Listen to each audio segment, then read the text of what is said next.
میرا نام عفت ہے۔ میری ماں نے غربت کی وجہ سے میری شادی بہت ہی کم عمری میں کر دی تھی، کیونکہ میرا باپ بہت سال پہلے دنیا سے چلا گیا تھا اور ماں نے بہت مشکل سے مجھے پالا تھا۔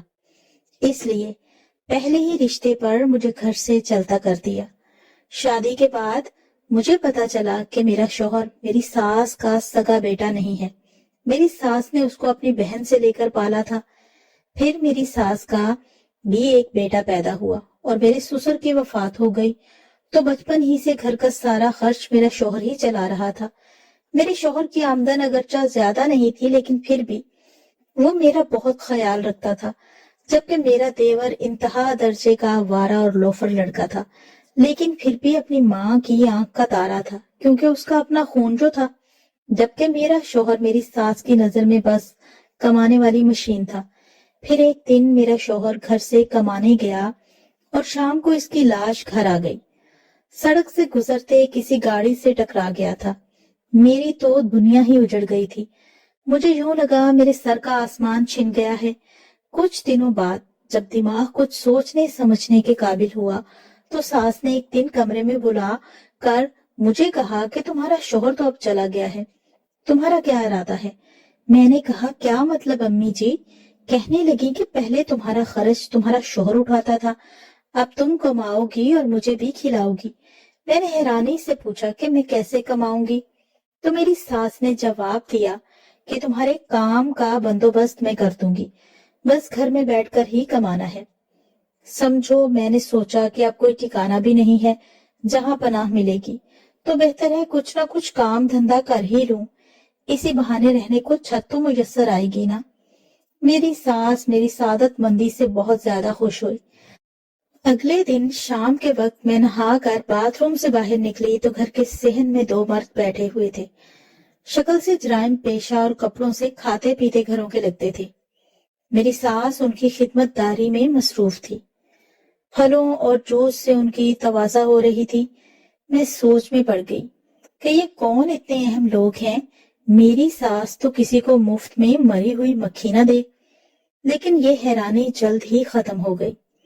میری ساس میرے کمرے میں آئی اور کہنے لگی کہ جلدی سے تیار ہو جاؤ، آج تمہارے کام کا پہلا دن ہے۔ میں نے سوچا کہ امی جان کیسا کام؟ مجھے تو کچھ پتا ہی نہیں۔ میری ساس مسکرا کر کہنے لگی کہ بہو تم بہت بھولی ہو، یہ جو مرد باہر بیٹھے ہیں نا، تم ان کے ساتھ جاؤ گی۔ دیکھو صرف ایک رات کے 10,000 وصول کیے ہیں میں نے ان سے۔ میری ساس نے مٹھی میں بند نیلے نیلے نوٹ میری آنکھوں کے سامنے لہرائے تو مجھے اسی وقت سمجھ آ گیا کہ میری ساس نے جس کام دھندے کا ذکر کیا تھا وہ کچھ اور نہیں بلکہ جسم فروشی تھا۔ مجھے تو چکر آنے لگے۔ میں نے نفرت سے کہا مجھے نہیں کرنا یہ گندا کام، میں بھوکی رہ لوں گی لیکن اپنا جسم فروخت نہیں کروں گی۔ میری ساس ایک دم طیش میں آ گئی اور مجھے بالوں سے پکڑ کر کہنے لگی کہ دیکھو لڑکی، یہاں رہنا ہے تو میری بات ماننی ہی پڑے گی، ورنہ گھر سے نکال دوں گی، اور باہر بھی سب لوگ تمہارا جسم ہی نوچیں گے۔ میں نے بہت احتجاج کیا، لیکن میری ساس نے دونوں مردوں کی مدد سے مجھے کھینچ کر گھر سے نکالا اور کار میں ڈال دیا۔ ایک آدمی نے کار کی ڈرائیونگ سیٹ سنبھالی اور دوسرا مجھے بازو سے پکڑ کر پچھلی طرف بیٹھ گیا۔ کار انجانی منزل کی طرف چل پڑی۔ میں مسلسل اپنی قسمت پر رو رہی تھی۔ مجھے اپنا شوہر یاد آ رہا تھا جس نے غریب ہونے کے باوجود مجھے عزت اور زندگی کی چھوٹی چھوٹی سہولتیں دی تھی۔ کار ایک رہائشی علاقے میں ایک بڑے بنگلے کے گیٹ پر رکی اور گیٹ کھلنے پر وہ اندر داخل ہو گئی۔ مجھے کار سے اتار کر وہ دوسری منزل پر ایک کمرے میں لے گئے اور کہا کہ رات تک یہاں آرام کرو، فریج میں پانی اور کھانے پینے کی چیزیں موجود ہیں، اور ہاں کوئی چالاکی کرنے کی کوشش مت کرنا، کیونکہ ہم نے تم کو کل صبح باحفاظت تمہاری ماں یعنی کہ ساس کے حوالے کرنا ہے۔ ہم رات کو تمہارے پاس آئیں گے اور اپنے پیسوں کی ایک ایک پائی وصول کریں گے۔ یہ کہتے ہوئے ایک آدمی نے میری گال پر چٹکی کاٹی اور کہکا لگا کر باہر نکل گیا۔ جاتے ہوئے دروازہ باہر سے لاک کر گئے۔ میں بیڈ پر لیٹ کر کافی دیر روتی رہی۔ مجھے اپنا انجام صاف نظر آ رہا تھا۔ بھلے میں نے غربت میں بچپن گزارا تھا، لیکن میری ماں نے مجھے ہمیشہ عزت سے جینا سکھایا تھا۔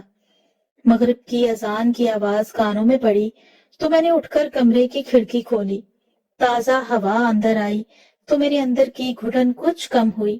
دیوار سے باہر بہت بڑا درخت تھا جس کی بڑی بڑی شاخیں کھڑکی تک آئی ہوئی تھی اور ہوا سے جھوم رہی تھی۔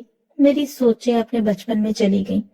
ہمارے صحن میں بھی ایک ایسا ہی بہت بڑا درخت ہوا کرتا تھا جس پر سارا دن میں جھولا جھولتی رہتی تھی۔ اس کی شاخوں سے جھولتی اور کئی بار گرتی اور ماں کے منع کرنے کے باوجود پھر سے درخت پر چڑھ جاتی تھی۔ اچانک ایک خیال میرے ذہن میں گوندا۔ مجھے لگا کہ یہ درخت میری عزت بچا سکتا ہے۔ میں فوراً کھڑکی تک آئی، بڑی بڑی شاخوں کا جائزہ لیا، یہ آسانی سے میرا وزن برداشت کر سکتی تھی۔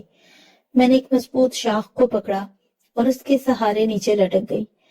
جب میرے پاؤں ایک مضبوط اور موٹی شاخ پر جم گئے تو میں نے دونوں ہاتھ چھوڑ دیے۔ اگلے 5 منٹ میں میں نیچے سڑک پر کھڑی تھی۔ میں نے آس پاس دیکھا اور ایک طرف کو دوڑ لگا دی۔ تھوڑی ہی آگے مجھے ٹرین کی پٹری صاف نظر آ رہی تھی۔ میں سیدھی چلتی ہوئی پٹری پر پہنچ گئی اور ایک انجانی سمت کی طرف چل پڑی۔ اچانک مجھے اپنے پیچھے سے آتی ہوئی ٹرین کا ہارن سنائی دیا۔ ٹرین ڈرائیور بار بار ہارن بجا رہا تھا۔ میں نے فیصلہ کر لیا کہ زندہ رہی تو قدم قدم پر جسم کے بھوکے درندے میرا گوشت نوچیں گے۔ بار بار مرنے سے بہتر ہے کہ ایک ہی بار مر جاؤں۔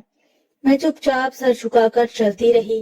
موت لمحہ بلمحہ میرے قریب آتی جا رہی تھی کہ اچانک کسی نے میرا بازو پکڑا اور مجھے پٹڑی سے نیچے کھینچ دیا۔